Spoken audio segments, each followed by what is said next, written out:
Olá, nessa edição do Papo com o Editor, o broadcast político entrevista a senadora sul-mato-grossense Soraya Tronic, candidata a presidente da República pela União Brasil. Comigo, a repórter Sofia Aguiar, a quem agradeço pela companhia, pelo retorno aqui no Papo com o Editor. Senadora, muito bem-vindo e muito obrigado por aceitar esse convite nesse primeiro dia de campanha, né? Gustavo, eu que agradeço a Sofia, agradeço a todos vocês pela oportunidade de estar aqui falando sobre a nossa campanha, as nossas propostas. Senadora, a senhora foi eleita como aliada, né? Fez campanha, trabalhou junto com o presidente Jair Bolsonaro, mas mudou o discurso, se afastando do atual presidente, né? Quais as bandeiras de 2018 que a senhora defendeu e que permanecem agora em 2022 e que o presidente da República não teria mais? Gustavo, eu não me afastei, eu não mudei as bandeiras, tá? Isso, eu acredito que essa pergunta tenha que ser feita para o próprio presidente. Nós fomos eleitos na esteira anti-PT, levantando a bandeira do combate à corrupção, levantando a bandeira da liberdade econômica, e eu permaneço, inclusive, no mesmo partido. Eu sou oriunda do PSL, que se fundiu com o DEM. Mas eu permaneço exatamente no mesmo lugar, da mesma forma, levantando as mesmas bandeiras desde 2018, desde 2013, na verdade.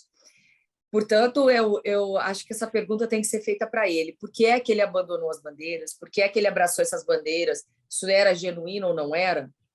Né? Então, eu permaneço no mesmo lugar e da mesma forma, e acredito que evoluindo dentro dos conceitos, dentro das propostas, para um conceito mais flexível, principalmente por conta dos desafios que a gente tem vivido, desafio econômico, foi uma pandemia, enfim.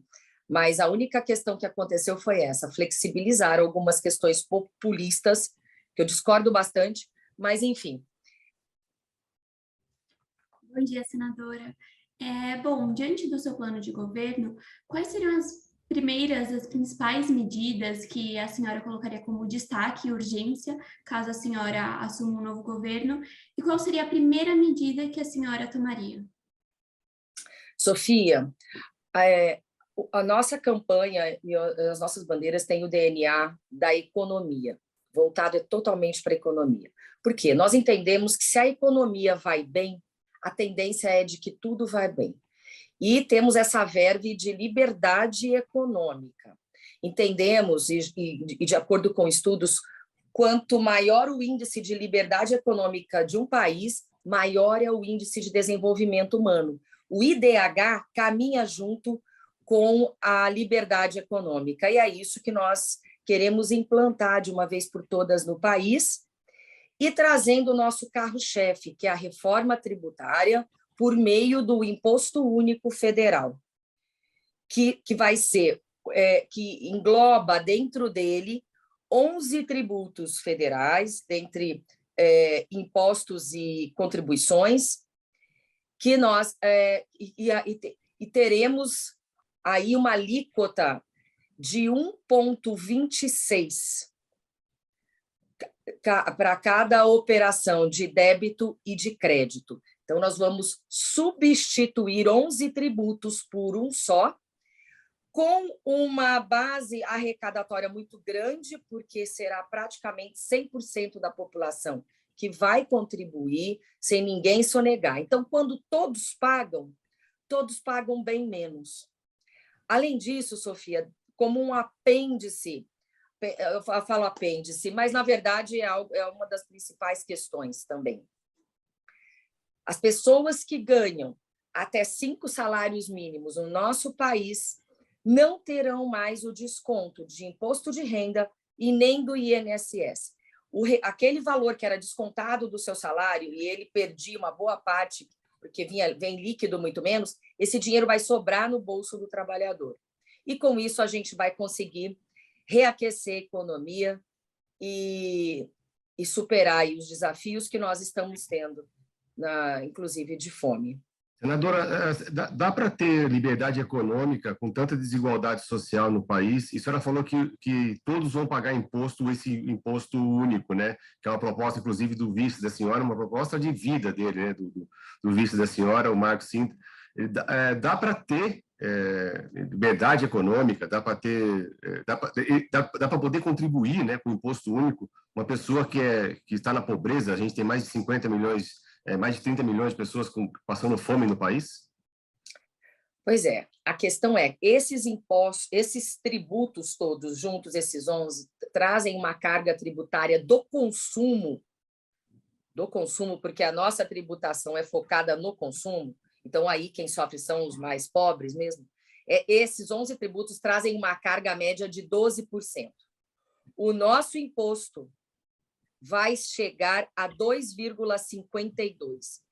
1,26 no saque, no pagamento e o outro no recebimento, ou no depósito e no saque. Então, é muito menor a carga, infinitamente menor. Porque se as pessoas de baixa renda, ou as pessoas que dependem do auxílio emergencial, que não estão produzindo nesse momento, acham que não pagam impostos, isso é uma grande falácia.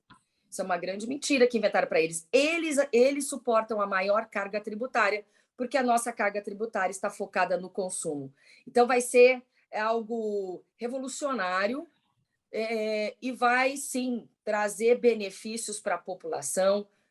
Podemos ter quedas vertiginosas em muitos produtos, mas mesmo se não tivermos o que sobrar nos cofres das empresas, dos produtores, das indústrias, dos atacadistas, dos varejistas, pode se reverter em mais investimento, mais geração de emprego e trabalhar dentro de toda a cadeia.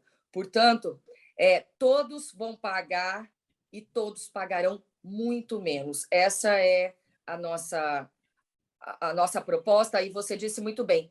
O meu vice é o pai do Imposto Único, Marcos Sintra, uma pessoa que já estudou e vem estudando, e a gente vem trabalhando cada centavo dessa proposta. Então, temos resposta, Gustavo, para absolutamente tudo. Graças a Deus, a gente tem uma proposta muito concreta e muito viável. Entendi. E, bom, aliado à economia, a gente tem também o agronegócio. A senhora já presidiu a Comissão de Agricultura e Reforma Agrária no Senado e a do Mato Grosso do Sul, que é um estado forte no agronegócio. Diante disso, como a senhora avalia o agro sob o governo do presidente Jair Bolsonaro, ao ponto de ele ter recebido um apoio inédito de uma associação como a CNA na semana passada? Olha, eu vejo que os grandes produtores podem sim estar contentes e estar satisfeitos com as medidas tomadas pelo governo. Mas, de uma forma ou de outra, eu ainda vou te dizer que faltou chuva em Dourados, na minha região, e muita gente não conseguiu colher o suficiente. Tem gente que simplesmente foi à bancarrota agora nessa safra. Isso é um problema que tem que ser resolvido, que tem que ter um olhar para isso. O agro, graças a Deus, conseguiu segurar a onda do nosso país. O agro é um orgulho para todos nós. Precisamos diversificar o que nós plantamos, porque também, de uma forma ou de outra, Sofia, é uma incongruência quando a gente vê que o celeiro do mundo, que é o nosso país, que no celeiro do mundo tem 33 milhões de pessoas passando fome. É muito esquisito isso. Por quê? Por conta da monocultura. Nós precisamos beneficiar mais, nós precisamos diversificar o que a gente planta. A carne, que nós somos os maiores produtores de proteína, a carne ainda é muito cara para a população brasileira. Certas questões precisam ser equalizadas. Não é possível que a gente tenha esse disparate. Além disso, precisamos lembrar do pequeno produtor. Na verdade, nós temos os pequenos produtores, aquelas pessoas também que vivem em assentamentos. Nós não conseguimos entregar para essas pessoas que vieram da reforma agrária o título de suas terras. Portanto, muita gente foi jogada num pedaço de terra e não consegue produzir. Primeiro, porque não tem a dignidade de ter o título. O governo começou a titularizar essas terras? Sim, mas quanto que titularizou? Porque eu conheço no Mato Grosso do Sul muitos e muitos assentamentos onde isso ainda não chegou. E o que é que eu fiz? Dei uma atenção especial, estou com um projeto piloto no município de Miranda. São 60 famílias assentadas e nós estamos organizando elas em cooperativa, numa cooperativa, em parceria com o Instituto Federal. Eu mandei uma emenda e agora o Instituto Federal está implantando não só a cooperativa, mas tanques de pintado e hidroponia. Nós temos que fazer essas pessoas produzirem. Eles são pequenos proprietários, mas podem ser grandes produtores. E essa atenção, esse incentivo para produzir, não foi dado. Não foi dado. Nós conhecemos, lá no Mato Grosso do Sul, tem assim, milhares de exemplos de pequenos produtores que estão completamente abandonados. Então, o olhar foi dado corretamente para os grandes, mas se esqueceram dos menores. Senadora, não esqueceram dos menores também na questão da distribuição de renda, né, para poder comprar comida, né? Enfim, eu queria saber qual projeto que a senhora teria para melhorar a distribuição de renda, fora essa questão do imposto, que é uma bandeira da campanha da senhora. A gente tem projeto Auxílio Emergencial, por exemplo, Auxílio Brasil, né? Eu queria saber se a senhora pretende manter isso, essas propostas de distribuição de renda na veia mesmo das pessoas mais carentes. Olha, o que nós precisamos pensar é em realmente empregar essas pessoas, dar dignidade a todas elas, mas nós chegamos num momento muito grave. Eu sou contra medidas populistas, mas entendo que muitas vezes elas são necessárias. Nós chegamos a esse ponto.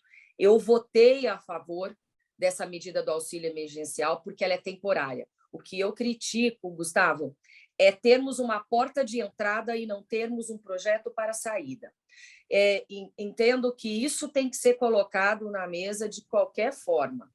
E entendo também que isso não é algo para um governo se vangloriar. Quanto mais você aumenta as medidas populistas, isso significa o teu fracasso, completo fracasso na economia. Então, isso nos causa tristeza.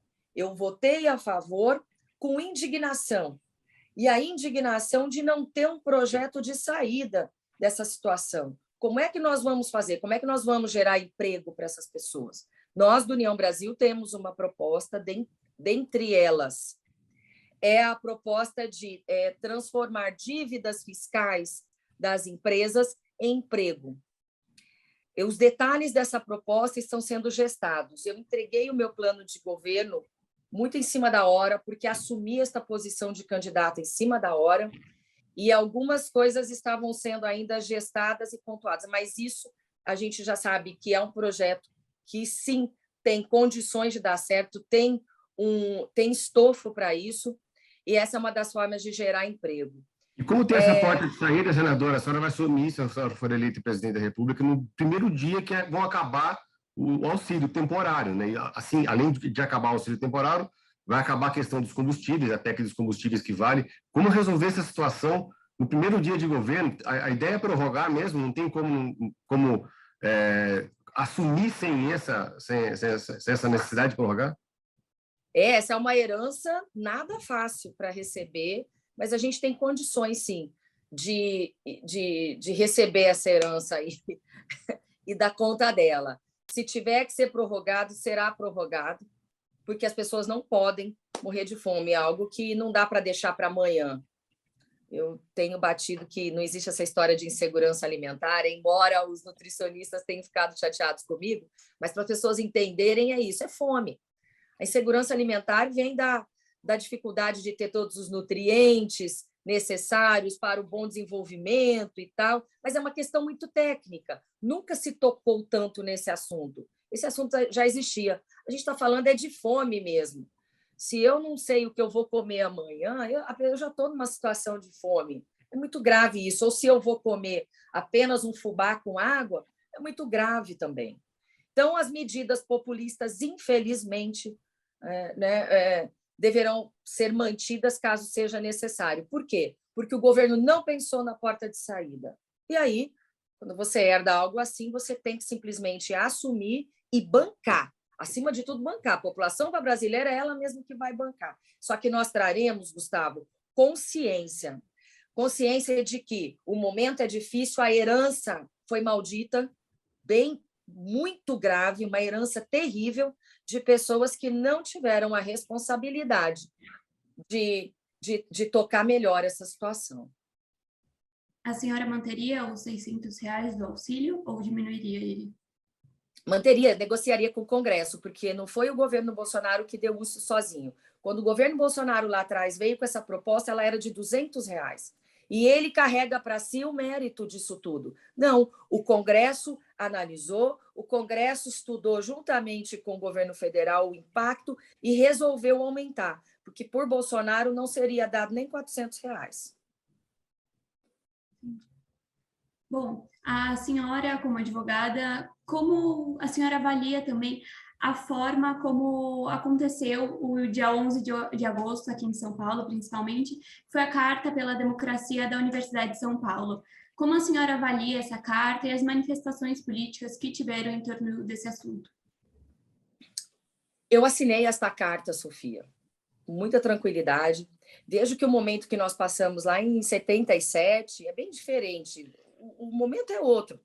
Estamos tratando, sim, de um ataque à democracia, de uma instabilidade no país. Estamos com uma outra vertente, com uma outra cara, mas sim, estamos tratando. E depois que a carta foi lida, antes até mesmo de tuitar, eu analisei tudo que estava sendo conversado e todo o reflexo que isso causou. E vi gente atribuindo isso à esquerda, outras ideologias batendo nessa história da carta. Vi políticos fazendo ironias e fazendo gracinhas. E o que foi que eu disse naquele momento, na pós-leitura da carta que eu assinei? Disse o seguinte, que a democracia, este problema que nós estamos vivendo, não tem nada a ver com vieses ideológicos. E que isso também não comporta gracinhas nem ironias. O momento é sério, não podemos brincar com coisa séria. E eu vi muita gente brincando com coisa séria, fazendo piada com coisa séria. Sou muito bem-humorada no meu dia a dia, mas eu tenho os meus limites, sabe? Para mim, democracia é o que há de mais sério. A população não tem noção. Tem muita gente por aí que está iludida, distraída e não percebe o momento grave que nós estamos vivendo. Então, eu estou levando a sério, sim. Para mim, democracia está acima de viés ideológico, como também a questão econômica está acima de viés ideológico. Senadora, a gente está caminhando para o final do nosso programa. A gente queria saber, ontem, por exemplo, saíram 2 pesquisas eleitorais e continua um cenário já há muito tempo polarizado entre o ex-presidente Lula e o presidente Jair Bolsonaro. Lula um pouco acima de 40% das intenções, o presidente Bolsonaro um pouco acima de 30%. Um cenário que já mostra uma cristalização nessa polarização. A senhora, como a senhora mesmo disse, a senhora chegou bem no final da corrida, né, para poder ser candidata a presidente. A gente tinha o Luciano Bivar como candidato do partido, que também não emplacou. Eu queria saber como é que a senhora pretende trabalhar junto ao partido e junto a senhora mesmo com seus aliados para poder reverter essa baixa intenção de voto. A senhora, às vezes, nem é citada nas pesquisas eleitorais. E como a senhora conseguirá reverter em tão pouco tempo em um cenário tão polarizado? Gustavo, não é que Luciano Bivar não emplacou. Luciano também foi o último a anunciar a candidatura. Essa campanha, a impressão que nos dá é que começou muito cedo. E eu entro agora, tem uma semana que eu sou candidata. Então, é natural que eu nem apareça nas pesquisas quando nós temos candidatos que sequer são conhecidos também pela população, que enfrentam o mesmo desafio, mas estão já há mais de 6 meses fazendo uma pré-campanha, o que eu não pude fazer. Mas isso não me preocupa. Eu estava assistindo a um podcast do Felipe Moura Brasil com a Madeleine Lasco, ela dizendo o seguinte, que das últimas eleições, a maioria não conseguiu acertar quem foi para o segundo turno. E eu te digo mais, eu também entrei para o Senado em 2018, tanto quanto assim, em cima da hora. eu nunca apareci nas pesquisas. Então, por mais que a gente tenha que se basear nas pesquisas e tudo isso, eu tenho plena consciência do desconhecimento da minha figura como figura pública, mas a gente tem também um dado interessante que a Madeleine citou. O brasileiro parece que ele vai numa corrida de 100 metros, ele decide na última hora. E depois que eu fui eleita, nós percebemos que o meu tracking subia na última semana, ele subiu vertiginosamente na última semana. Então, eu confio, acima de tudo, acredito assim, que tudo pode acontecer. Lembre-se que em 89, em agosto de 89, o Fernando Collor não era conhecido no país. Então, tudo isso acontece. Fernando Henrique Cardoso também não era conhecido. Eu acredito que o tempo de TV vai nos ajudar bastante. Acredito nas nossas propostas e acredito, acima de tudo, que o brasileiro quer uma opção. A pior coisa é você ter que escolher entre o ruim e o pior. Isso é horrível. Você não ter uma oportunidade de decidir, alguém onde você possa depositar sua confiança. Eu acredito que no primeiro turno, a gente tem que pensar em primeiro turno, em quem depositar a nossa confiança. E dizer que está polarizado totalmente, não. Tem uma bela fatia que é nem um lado e nem o outro. Nós estamos trabalhando em cima dessa fatia, apesar de que eu já tenho vídeos de pessoas dizendo: eu era um, agora eu sou Soraya. Eu era o fulano, agora eu sou a Soraya. Eu era fulana, agora eu sou a Soraya. Eu era branco, agora eu sou a Soraya. Então, nós iremos trabalhar assim com muita garra. A minha candidatura, a candidatura do União Brasil, é sim para valer. Vocês vão acompanhar isso durante a minha trajetória na campanha. Não vou poupar quem quer que seja. Estou lá dentro. Hoje eu conheço os bastidores e me sinto muito preparada para enfrentar quem quer que seja na minha frente. Então, saiba, é uma candidatura de verdade e vocês vão se surpreender, porque eu vou contar muita coisa, viu, Gustavo? Legal. Senadora Soraya Tronic, candidata a presidente da República pela União Brasil, eu queria agradecer muito a presença da senhora aqui no nosso programa, queria agradecer a presença da Sofia Aguiar, agradecer o Cláudio da Luz, que está fazendo a edição final desse programa, agradecer a todos que acompanharam mais um Papo com o Editor e até a próxima semana.